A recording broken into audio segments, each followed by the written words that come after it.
Baik.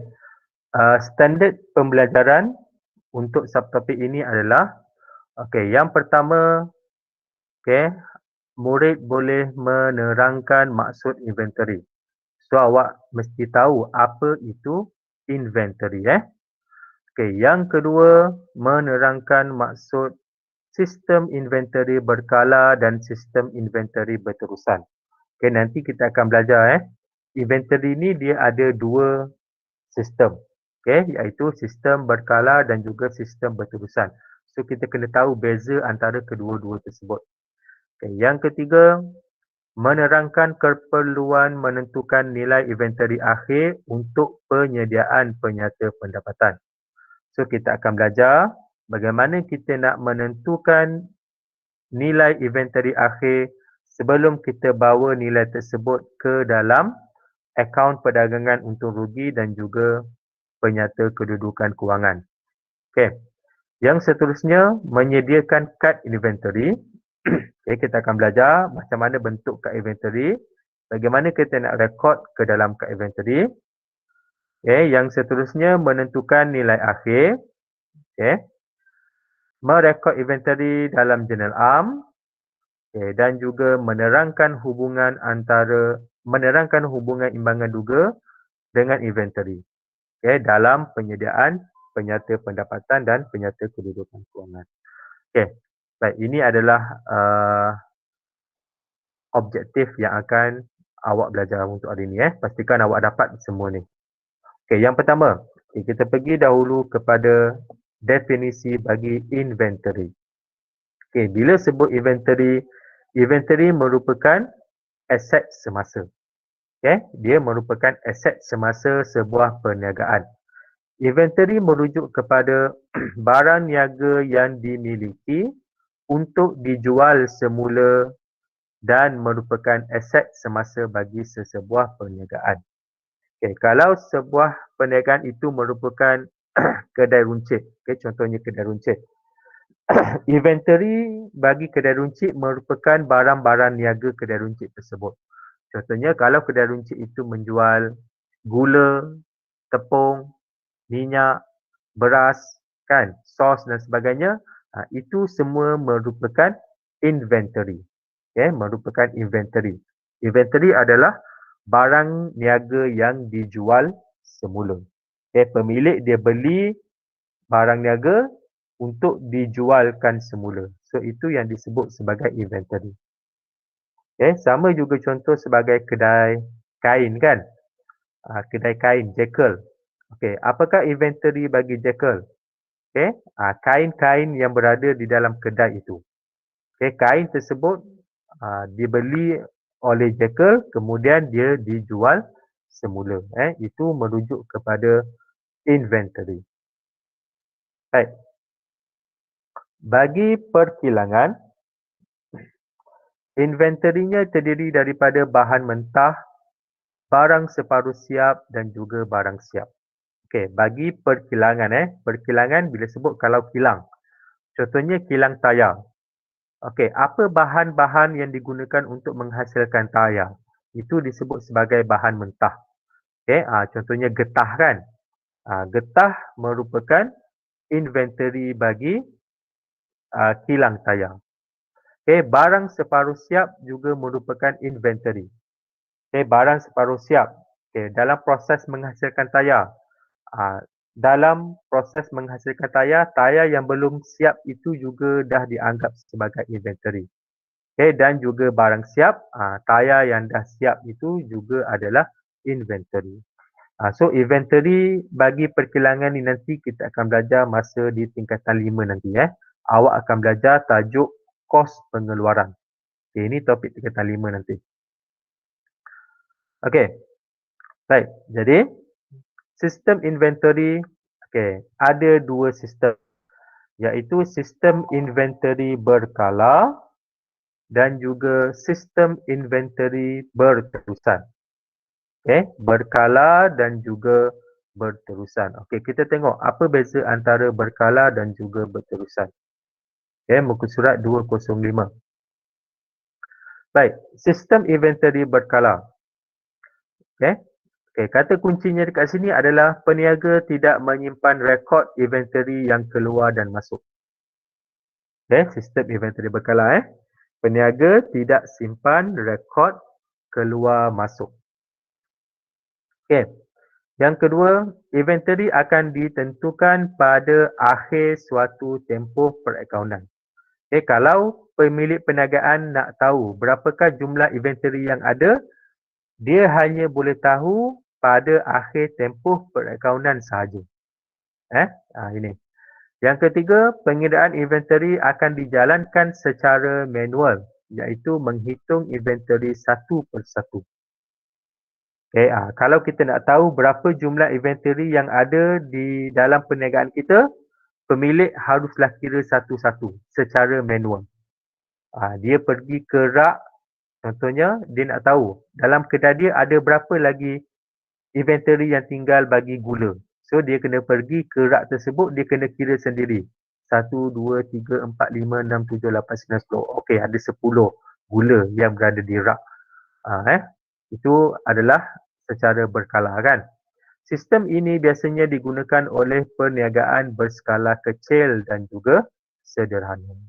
Jadi bila sebut sistem inventory berkala ni, maknanya sistem inventory itu dijalankan secara manual. Dijalankan secara manual dan digunakan oleh perniagaan yang berskala kecil. Contohnya kedai runcit, kan? Apa lagi? Perniagaan-perniagaan yang berskala kecil ni. Bengkel motosikal, dan sebagainya lah. Okey, itu adalah sistem inventory berskala. Okey, sistem inventory berterusan. Okey, berterusan ni peniaga akan dapat mengesan pergerakan keluar dan masuk bagi sistem inventory perniagaannya. Okey, peniaga dapat kesan keluar masuk inventory perniagaan dia.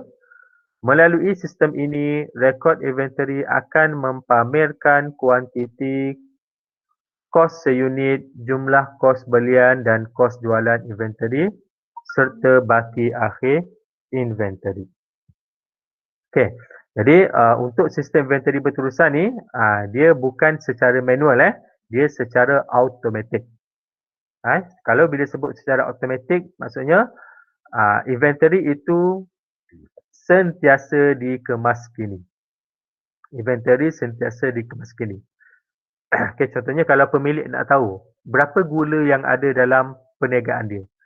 So dia tak perlu pergi ke rak untuk kira Dia hanya buka komputer. Okey, dia buka sistem, dia boleh tengok. Oh, jumlah terkini yang ada di rak 10 kilogram. Contohnya Okey, ini membolehkan pesanan inventory yang baru dapat dilakukan dengan mudah pada masa yang tepat dan mengikut kuantiti yang diperlukan. Okey. Pergerakan inventory akan direkod secara terperinci. Ini kerana setiap inventory barang niaga akan dilekatkan kod bar yang akan diimbas oleh mesin pengimbas. Sistem ini biasanya digunakan oleh pasaraya besar seperti Tesco, Aeon dan juga Maiden. Okey, contoh kalau di Segamat ni, pasaraya yang berada di Segamat ni, semua pasaraya yang berada di Segamat ini sebenarnya mereka menggunakan sistem inventory berterusan sebenarnya. Okey, macam mana awak nak tahu mereka menggunakan sistem inventory berterusan?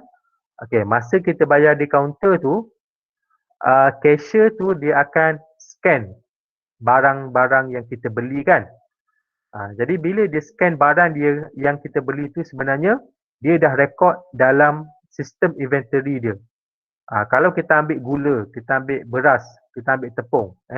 Jadi bila dia scan barang-barang yang dah kita beli tu, secara automatik inventory, sistem inventory yang ada dalam perniagaan tersebut, dia dah tolak. Berapa jumlah yang telah dibeli oleh customer. Itu adalah sistem inventory berterusan. So awak boleh beza berterusan secara automatik, berkala adalah secara manual. Jadi sistem yang digunakan oleh perniagaan ni untuk inventory ni ianya adalah sangat penting kerana perniagaan perlu rekod segala pembelian dan juga jualan inventory. Kerana nilai inventory itu nanti kita akan rekod dalam akaun perdagangan dan untung rugi untuk kita nak mencari untung bersih. Okay.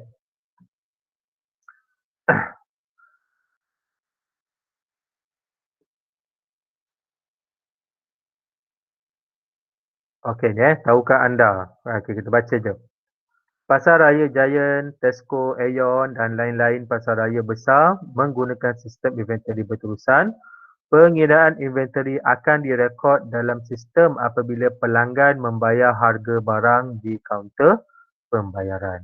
Jadi untuk sistem inventory berterusan ni sebenarnya ianya lebih menjimatkan masa kan. Dia lebih memudahkan pemilik perniagaan untuk mengesan berapa jumlah inventory yang ada dalam perniagaan. Okey. Cuma kekurangan bagi sistem inventory berterusan ni adalah kos dia.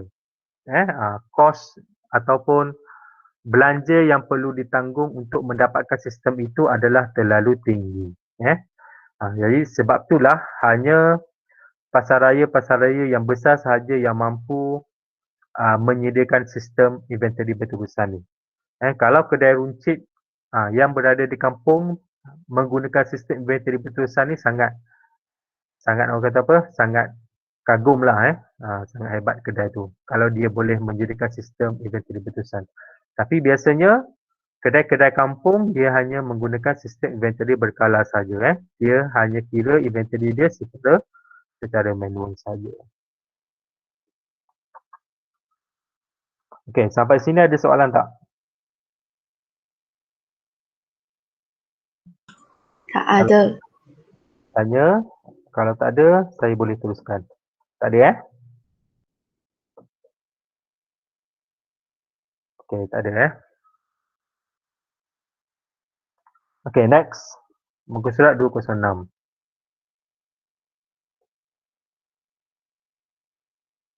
Okey, inventory akan dinilai pada akhir tempoh perakaunan. Ia bertujuan untuk menghitung kos jualan dan juga untung kasar.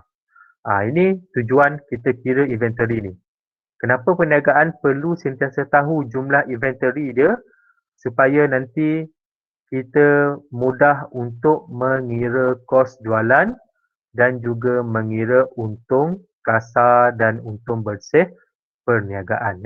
Kerana inventory akhir nanti perlu direkod dalam akaun perdagangan dan untung rugi.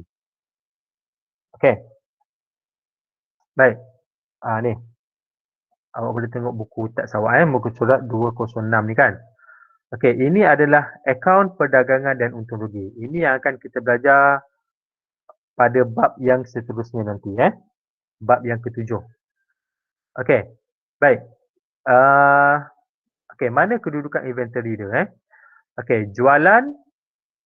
Okey, jualan. Tolak dengan pulangan jualan, kita akan dapat jualan bersih. Okey. Kos jualan. Okey, kos jualan kita akan mula dengan inventory awal. Inventory awal ni adalah barang niaga awal tempoh perakaunan. Okey, contohnya kalau dekat sini dikata inventory awal kita adalah 3,500, maknanya barang niaga kita pada awal tempoh perakaunan adalah 3,500. Okey, kita akan tambah dengan belian. Okey, belian Belian ini merujuk kepada belian inventory lah, belian barang niaga. Okey, belian tolak dengan pulangan belian, kita akan dapat belian bersih. Okey, tambah dengan belanja atas belian, contohnya angkutan masuk, insurans, duty import, upah, cukai. Okey, kita akan tambah ni dan kita akan dapat kos belian. Okey, inventory awal, okey, stok barang niaga kita yang awal tambah dengan kos belian, jumlah inventory yang kita beli, kita akan dapat kos barang untuk dijual. Okey, ini namanya kos barang untuk dijual. Okey, kos barang untuk dijual kita akan tolak dengan inventory akhir. Okey, pada akhir tempoh perakaunan, pemilik perniagaan ni akan kira berapa lagi jumlah inventory yang kita tidak jual. So ini jumlah dia, contohnya 6,500. So 51690 tolak 6,500, kita akan dapat kos jualan. Okey, ini namanya kos jualan. Okey, jadi jualan tolak dengan kos jualan, kita akan dapat untung kasar nama dia. Ini namanya adalah untung kasar. Okey, jadi format ni nanti saya akan terangkan dengan lebih lanjut nanti pada bab yang ke-7 nanti selepas imbangan duga nanti. Okey, bab yang ke-7 Dan dalam masa yang sama sebenarnya saya dah cuba untuk sediakan modul untuk bab 7 ni untuk awak supaya kita lebih faham. Tapi di peringkat awal, format ini sebenarnya awak kena hafal. Yang ni awak kena hafal nanti. Okey. Baik, penilaian inventory akhir. Okey, untuk memudahkan urusan penilaian inventory, peniaga yang menggunakan sistem inventory berkala perlu menyediakan kad inventory. Yang ni kalau sistem inventory bertulisan tadi dia tak ada masalah. Sebab dia boleh dapatkan jumlah inventory akhir tu dalam masa yang singkat kerana dia telah menggunakan sistem automatik. Tapi kalau perniagaan yang menggunakan sistem inventory berkala ataupun secara manual, mereka perlulah sediakan kad inventory. Okay. Setiap urus niaga yang melibatkan pergerakan inventory akan direkod dalam kad inventory. Okay. Bagaimana bentuk kad inventory? Okey, yang ini. Muka surat 207. Okay. Peniaga akan mengetahui harga kos inventory-nya melalui kad inventory. So, ini adalah kad inventory. Okay, terdiri daripada bil, bilangan. Okay, bilangan 1, 2, 3, 4, 5. Tarikh. Okay, tarikh yang terlibat. Okay, dokumen. Okay, dokumen sama ada invoice, nota debit, nota kredit, bil tunai, itu adalah dokumen kan. Okay, nombor dokumen, okay, nombor invoice, nombor nota debit dan sebagainya. Okay, dia ada masuk. Okay, masuk ni maknanya berapa jumlah yang telah dibawa masuk ke dalam perniagaan. Jadi masuk ini merujuk kepada belian. Okay, belian. Berapa yang dibeli. So, peniaga tu perlu rekod. Okay, tarikh dia berapa, okay, berapa kuantiti dia. Contohnya dia beli gula tadi.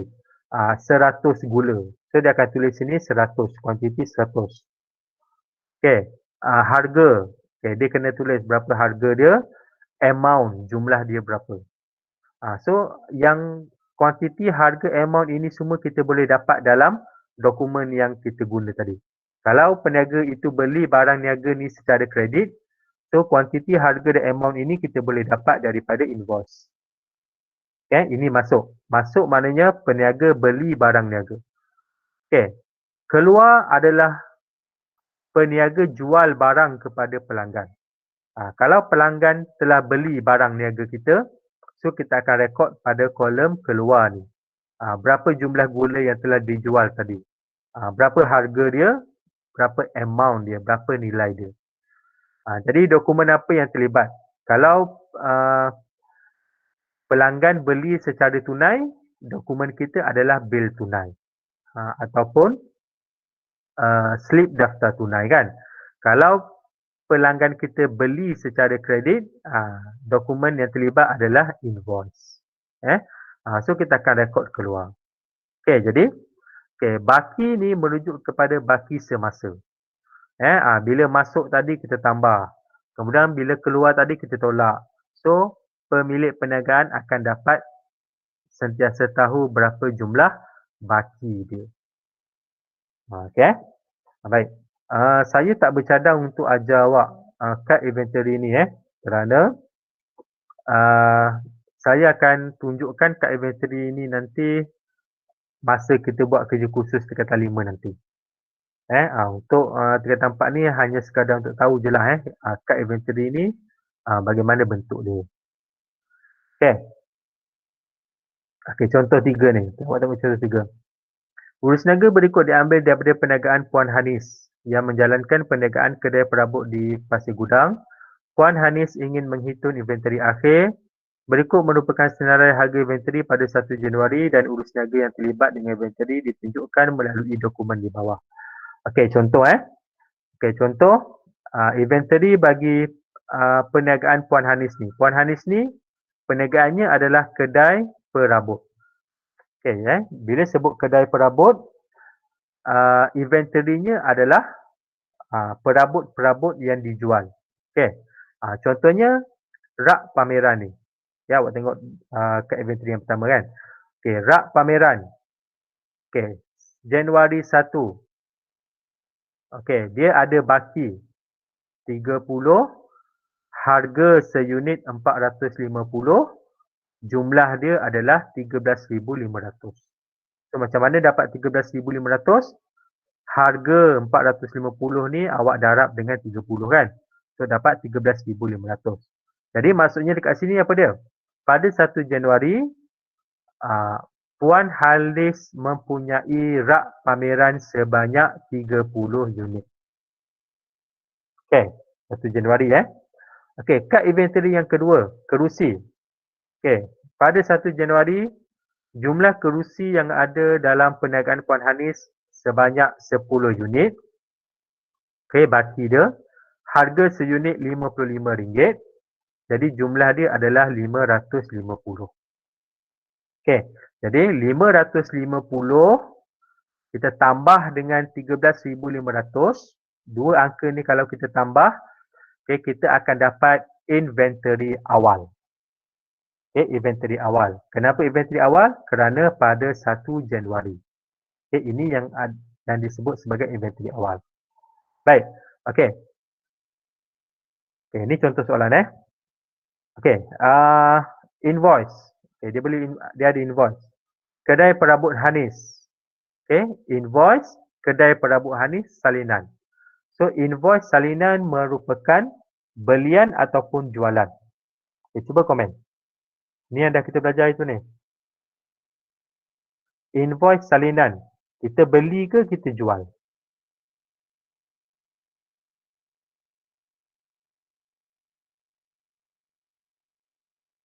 Boleh respon tak?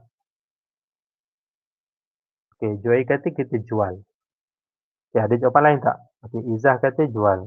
Okey, jual pun okey, jual kan? Okey, good. Baik. Invoice salinan maksudnya kita jual kan? Okey, jadi bila kita jual, okey awak tengok ni. Rak pameran kita jual sebanyak 3 unit. Harga 450. So kita jual sebanyak 3 unit ini. So kalau kita jual, kita akan rekod dalam kad inventory kita ni di bahagian keluar. Sebab kita dah jual kepada pelanggan. Macam mana rekod dia? Awak boleh tengok muka surat 208. Tengok muka surat 208. Rak pameran tadi kan? Muka surat 208 tadi. Januari 2. Yang ini tengok Januari 2. Dokumen invoice tadi. Nombor dokumen, nombor invoice tadi. Kita akan rekod di bahagian keluar. Berapa unit? Kuantiti dia 3. Harga 450. Amount dia 1350. Ini keluar Yang keluar ni kan. Jadi pada kolom baki ni kita terus tolak nilai dia. So asal tadi adalah 30. Tolak dengan 3. Baki terkini yang ada bagi rak pameran adalah 27. So 27 darab 450, 12150. Macam tu cara dia Boleh? Ini cara untuk kita rekod dalam kad inventory. Tengok dokumen yang kedua. Muka surat 207 tadi semula. Yang kedua adalah invoice. Invoice asal. Okay, apa maksudnya? Okay, invoice asal kita beli ke kita jual? Nama perniagaan kita berada di bawah. So, kita beli kan? Okay, good. Kita beli Okay, jadi bila beli, kita akan rekod dalam kad inventory di bahagian masuk. Okay, kita tengok ni. 5 Januari, kita beli kerusi 20 unit. Okay, kita rekod. Okay, tengok muka surat 208. Okay, kad inventory kerusi. Okay, 5 Januari. Okay, ni. Kita akan tulis dokumen invoice, nombor dokumen, okay, nombor dia INV 4658. Okay, kita akan rekod di bahagian masuk kerana kita beli. So, kita beli kerusi 20, harga RM55, amount kita adalah 1,100. Okay, jadi apa yang berlaku kepada baki? Awak tengok baki ni Okay, baki kita asal tadi 1 Januari 10. Kemudian kita dah beli 20, so kita tambah lagi 20, jumlah baki terkini kerusi yang ada adalah 30. Okey, itu cara dia untuk merekod dalam kad inventory. Okey, boleh faham tak?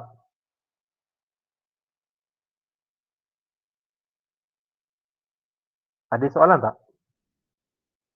Boleh Okey, Joy boleh. Yang lain macam mana? Okey ke KO? Okey, boleh Okey, tak apa. Nanti kalau kita buat latihan nanti kita boleh. Kita akan lebih faham Okey, good. Okey. Baik, yang ketiga. Okey, contoh yang ketiga Dokumen yang ketiga, muka surat 208 tadi. Okey, nota kredit. Okey, nota kredit maksudnya berlakunya pulangan kan? Okey, nota kredit asal. Nota kredit asal maksudnya pulangan belian ke ataupun pulangan jualan. Okey, type situ. Kalau pulangan belian tulis PB. Pulangan jualan PJ. Pulangan jualan. Pulangan jualan ke pulangan belian ni? Pulangan jualan ke? Macam salah je.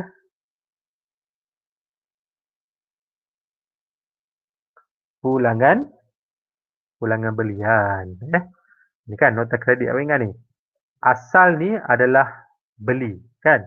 Nota kredit asal maknanya pulangan belian. Kalau pulangan jualan, nota kredit salinan. Nama perniagaan kita berada di atas. Okay, sekarang ni kita kedai Prabu Hanis kan. So nama kita di bawah. Jadi ini adalah pulangan belian So bila berlaku pulangan belian, apa maksudnya? Okey, yang ni. Okey, 6 Januari. Tarikh 6 Januari. Okey, kerusi dipulangkan kerana rosak. Kuantitinya adalah 5. Okey, perasan tak? Kita beli pada 5 Januari Kita beli hari tu 20 unit. Kemudian bila kita terima barang, 5 kerusi yang kita terima itu adalah rosak.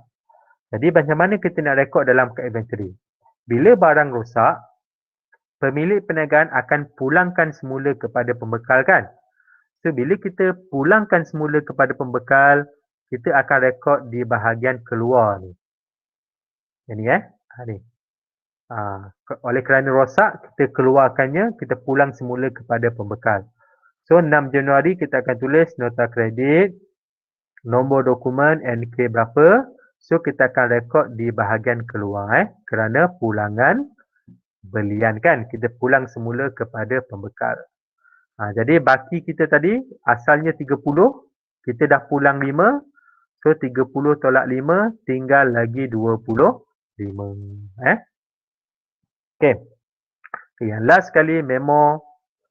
Pengurus telah mengambil sebuah kerusi bernilai RM55 untuk kegunaan sendiri. Ni pemilik perniagaan ambil kerusi untuk kegunaan sendiri. So yang ni adalah ambilan.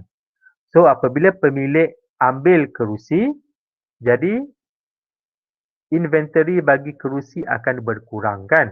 So kita akan letak di kolom keluar. So keluar 1, dokumen kita tadi adalah memo, keluar 1. So 25 tadi yang tinggal, tolak 1 tinggal 24. Okey.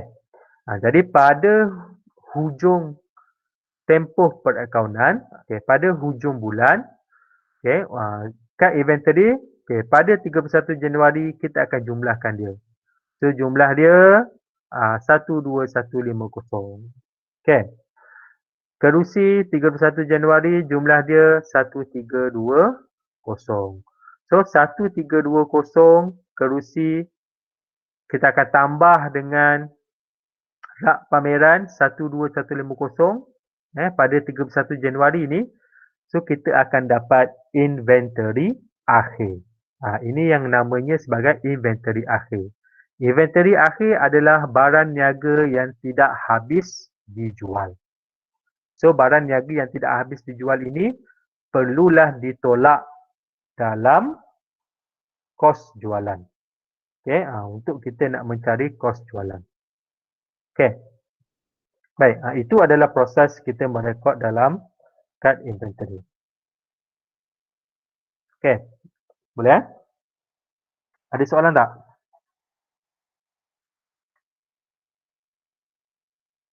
Okey. Joy okey Yang lain? Okey saja awak ni kan? Tak ada soalan Okey, boleh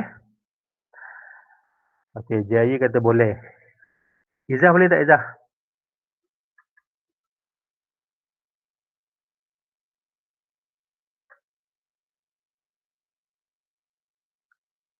Ni. So Chandran, okey tak?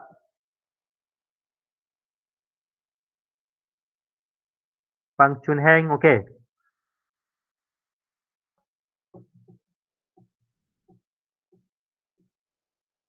Okey tak ada soalan Okey, tak ada saya teruskan. Okey, next. Hari ni awak dengar cikgu bercakap je ni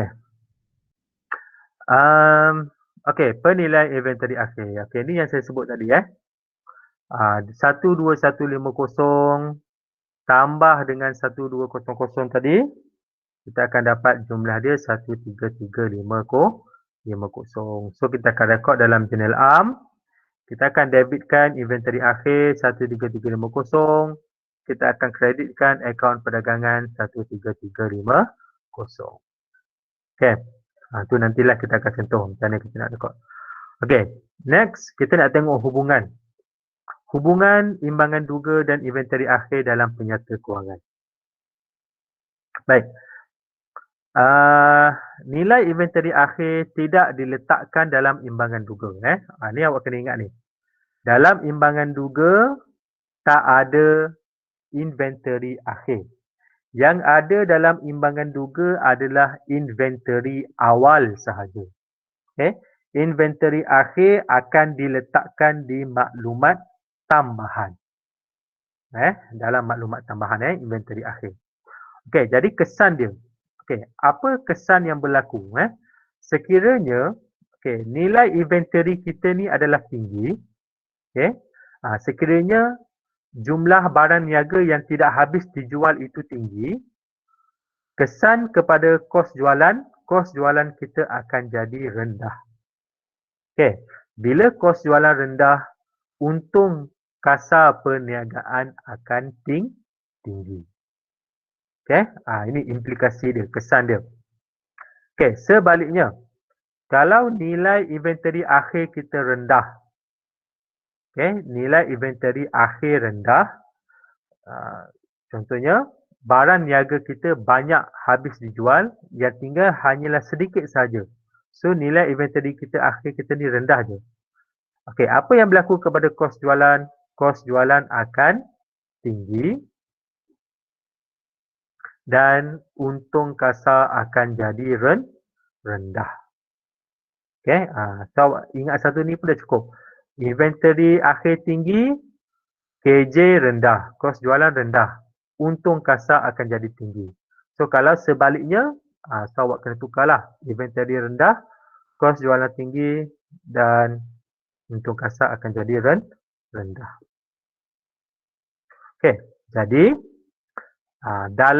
ni awak kena dengar betul-betul Dalam penilaian inventory akhir, perniagaan haruslah memilih nilai inventory akhir yang rendah.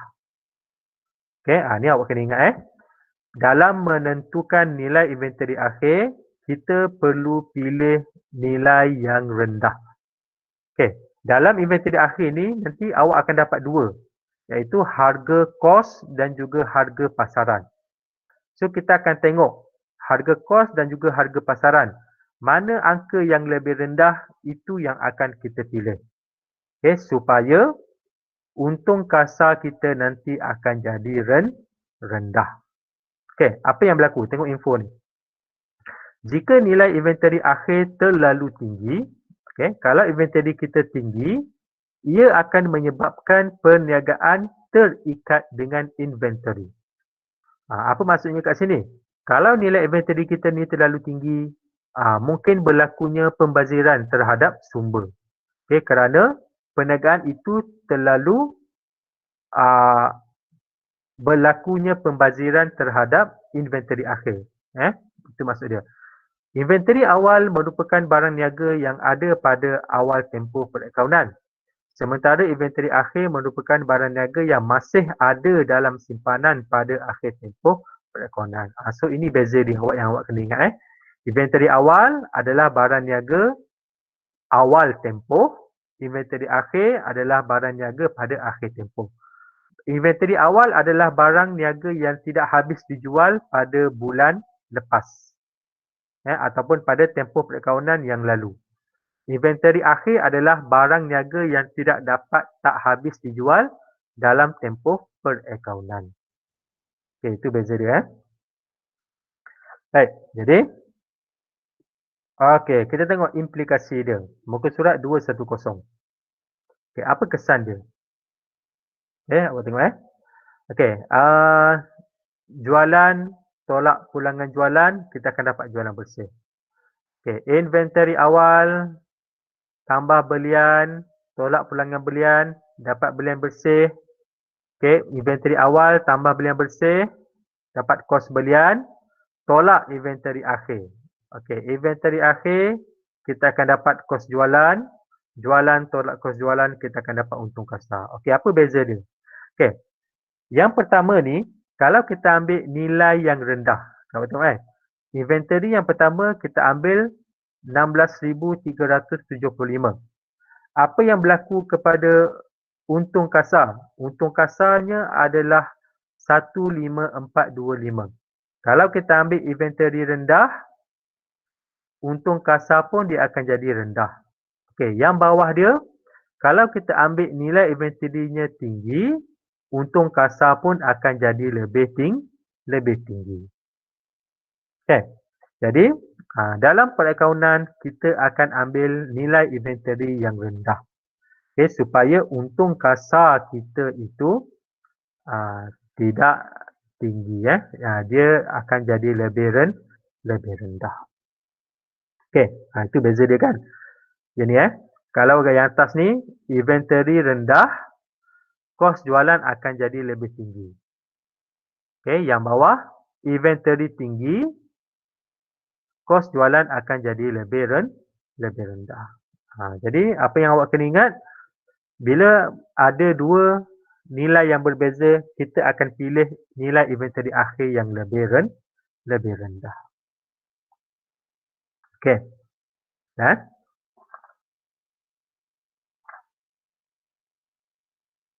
Okey. Itu saja untuk hari ini. Baik. Tengok muka surat 214. Awak belik buku tak sawak, muka surat 214. Okey, yang ni Okey, kita bincang yang ni. Okey. Soalan nombor 2 ni Baik. Puan Zainun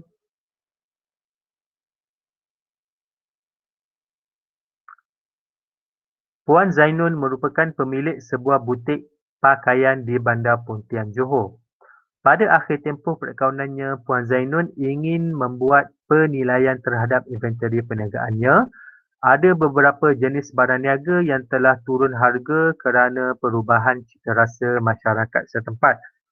Berikut merupakan jenis dan nilai inventory Puan Zainun. Maklumat berikut dipetik daripada perniagaan Puan Zainun. Okey, dia ada jualan, pulangan jualan, belian, pulangan belian, angkutan masuk, inventory awal. Okey. Sekarang ni kita nak mencari inventory akhir. Okey, kita nak tahu berapa jumlah inventory akhir. Okey, jadi barang niaga dia adalah jubah, baju kurung, tudung, oning, selendang panjang, selendang segera. Okey, kalau awak tengok kat sini, dia ada dua kan? Harga kos dan juga harga jualan. Okey, untuk jubah labuh, harga kos dia adalah 120. Tapi harga pasaran dia adalah 240. Okey, jadi kita nak pilih angka yang mana? Okey, kalau harga kos awak type HK, harga pasaran awak type HP. So kita akan ambil harga yang mana? Harga kos ke harga pasaran? Harga kos. Okey, tanda okay, awak tanda ni. So kita akan ambil yang ini. Okey, harga kos. Okey, baju kurung pahang. Harga kos 150, harga pasaran 75. So kita akan ambil yang mana? Kita akan ambil harga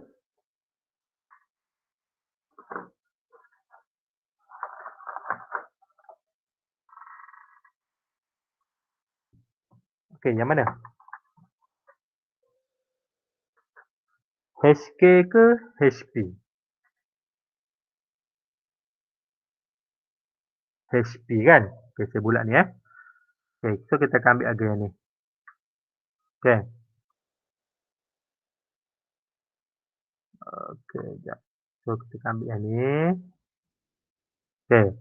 Tudung oning 30 ataupun 15. Kita akan ambil harga pasaran 15. Okey, selendang panjang. Harga pasaran kan RM25 dengan RM10. So kita ambil harga pasaran. Selendang segera. Harga kos ataupun harga pasaran? Harga kos. Okey, yang ini. So harga ini akan kita ambil. Okey. Sekarang ni macam mana kita nak kira?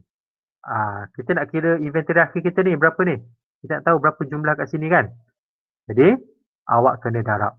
Okey, 100 darab dengan 120. 100 unit darab dengan 120. So awak akan dapat 1000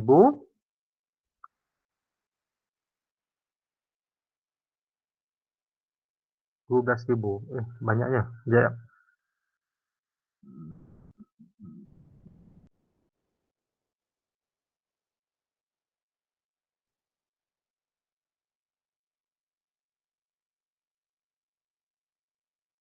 Okey. Baik. Kita andaikan dia kata harga kos seunit kan. Okey. 100 darab dengan 120 kita akan dapat 12,000. Betul 12,000. Okey, baju kurung 100 darab dengan 75. So kita akan dapat 7,500. Okey. 50 darab dengan RM15 berapa?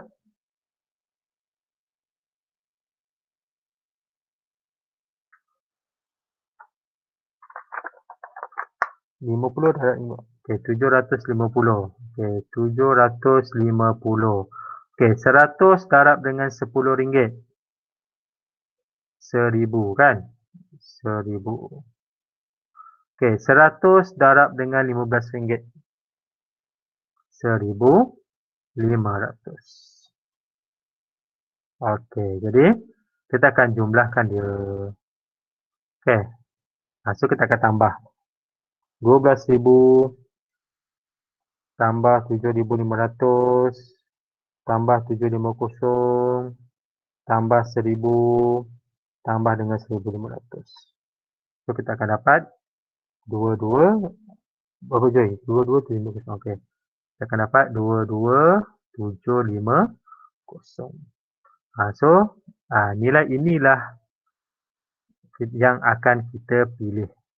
Okey, yang akan kita pilih kita akan ambil RM 22750. So nilai ini akan kita bawa ke dalam akaun perdagangan untung rugi dan juga penyata kedudukan kewangan. Okey. Boleh? Baik. Jadi itu saja yang kita belajar pada hari ini. Kita dah habis modul 6 iaitu imbangan juga. Okey, kelas yang seterusnya nanti kita akan masuk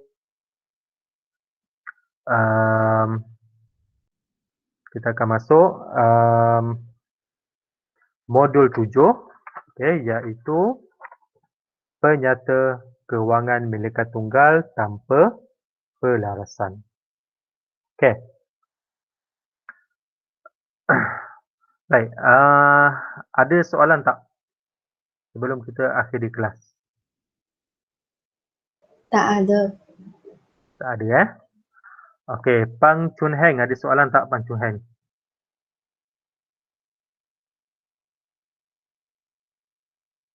Pang Chun Heng, ada tak? Tak ada. Okey, Joy tak ada tadi TJI ada soalan tak? Tak ada. Pang Yi Kun ada soalan tak?